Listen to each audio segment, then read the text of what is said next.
നമസ്കാരം. തൃക്കരിപ്പൂർ എടച്ചാക്കൈ അഴീക്കൽ ജുമാ മസ്ജിദിൽ വെച്ച് 16-കാരിയെ 28-കാരനായ പ്രവാസി യുവാവ് വിവാഹം ചെയ്ത സംഭവത്തിൽ വരനും ഗ്രാമപഞ്ചായത്ത് അംഗവും ഉൾപ്പെടെ 4 പേർക്കെതിരെ ചന്തേര പോലീസ് കേസെടുത്തു.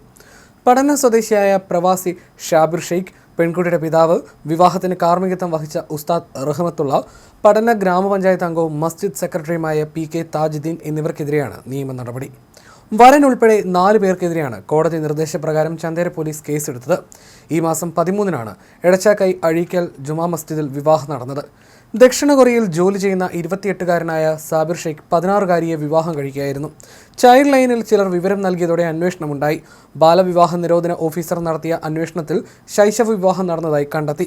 Report Hosdurg first class judicial magistrate കോടതിക്ക് സമർപ്പിക്കുകയും ചെയ്തു. ഇതോടെ കേസെടുത്ത് അന്വേഷണം നടത്താൻ കോടതി ചന്തേര പോലീസിന് നിർദ്ദേശം നൽകിയായിരുന്നു. സംഭവത്തിൽ തെളിവ് നശിപ്പിക്കാൻ ശ്രമമുണ്ടെന്നും സമഗ്ര അന്വേഷണത്തിന് ഉന്നത പോലീസ് സംഘത്തെ നിയോഗിക്കണമെന്നും ആവശ്യപ്പെട്ട് അഭിഭാഷകനായ കുളത്തൂർ ജയ്സിംഗ് ചീഫ് സെക്രട്ടറിക്ക് പരാതി നൽകി. കല്യാണം നടത്തിയിട്ടില്ലെന്നും ഉറപ്പിക്കൽ ചടങ്ങ് മാത്രമാണ് നടന്നതെന്നുമാണ് പെൺകുട്ടിയുടെയും വരന്റെയും ബന്ധുക്കളുടെയും ഭാഗത്തു നിന്നുള്ള വിശദീകരണം.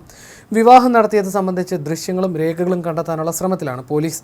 കേസെടുത്തതിന് പിന്നാലെ വരൻ ദക്ഷിണ കൊറിയയിലേക്ക് മടങ്ങിയതായിട്ടാണ് വിവരം. വിവാഹം നടന്നിട്ടില്ലെന്ന് വരുത്തി തീർക്കാൻ പെൺകുട്ടിയെ സ്വാധീനിക്കാൻ നീക്കങ്ങൾ നടക്കുന്നുണ്ടെന്നും പരാതിയിൽ ആരോപിക്കുന്നു.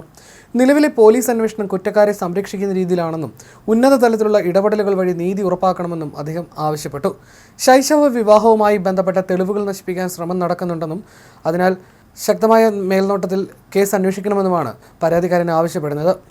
നിലവിലെ പോലീസ് അന്വേഷണം കുറ്റക്കാരെ സംരക്ഷിക്കുന്ന രീതിയിലാണെന്നും ഉന്നത തലത്തിലുള്ള ഇടപെടലുകൾ വഴി നീതി ഉറപ്പാക്കണമെന്നും അദ്ദേഹം പറയുന്നു. മതപരമായ ചടങ്ങുകൾക്കിടെ നടന്ന ഈ നിയമലംഘനത്തിൽ രാഷ്ട്രീയ സാമൂഹ്യ നേതാക്കളുടെ പങ്കാളിത്തം ഗൗരവകരമാണെന്നാണ് വിലയിരുത്തപ്പെടുന്നത്. പള്ളി രേഖകളിലടക്കം തിരിമറി നടത്താൻ സാധ്യതയുള്ളതിനാൽ കൃത്യമായ തെളിവുകൾ ശേഖരിക്കണമെന്നും കുറ്റവാളികൾക്കെതിരെ കർശനമായ നിയമ നടപടി സ്വീകരിക്കണമെന്നും പരാതിക്കാരൻ ആവശ്യപ്പെട്ടു.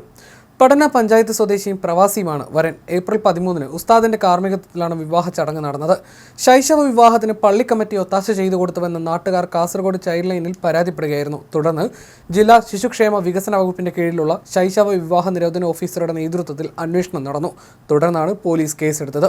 വിഷയത്തിൽ തുടർ നടപടികൾ സ്വീകരിക്കുമെന്ന് ജില്ലാ ചൈൽഡ് പ്രൊട്ടക്ഷൻ ഓഫീസർ പറഞ്ഞു. പെൺകുട്ടിയുടെ വയസ്സ് തെളിയിക്കുന്ന രേഖകൾ ഹാജരാക്കാൻ കഴിയാത്തതിനാൽ പ്രദേശത്തെ മഹല്ല് കമ്മിറ്റി വിവാഹം നടത്താൻ അനുമതി നൽകിയിരുന്നില്ല. തുടർന്നാണ് വരന്റെ നാട്ടിൽ വിവാഹം നടത്തിയത്. വിവാഹം സംബന്ധിച്ച ദൃശ്യങ്ങളും ഡിജിറ്റൽ രേഖകളും ശേഖരിക്കാനുള്ള ശ്രമത്തിലാണ് നിലവിൽ പോലീസ്. ശൈശവ വിവാഹ നിരോധന നിയമപ്രകാരം കർശനമായ ശിക്ഷ ലഭിക്കാവുന്ന കുറ്റമായതിനാൽ പള്ളി രേഖകളും മറ്റ് തെളിവുകളും പരിശോധിക്കുന്നതും കേസിലെ നിർണായക വഴിത്തിരിവാകും. ബാലാവകാശ ലംഘനങ്ങൾക്കെതിരെ കർശന നടപടി സ്വീകരിക്കുന്ന സംസ്ഥാനത്ത് ഇത്തരമൊരു നിയമലംഘനം നടന്നത് സാമൂഹ്യ നീതിയെക്കുറിച്ചുള്ള ആശങ്കകൾ വർദ്ധിപ്പിക്കുകയാണ്. കേസ് അട്ടിമറിക്കപ്പെടാതിരിക്കാൻ കൃത്യമായ നിരീക്ഷണവും നിയമപരമായ ഇടപെടലുകളും അനിവാര്യമാണെന്ന് നിയമവിദഗ്ധർ ചൂണ്ടിക്കാട്ടുന്നു.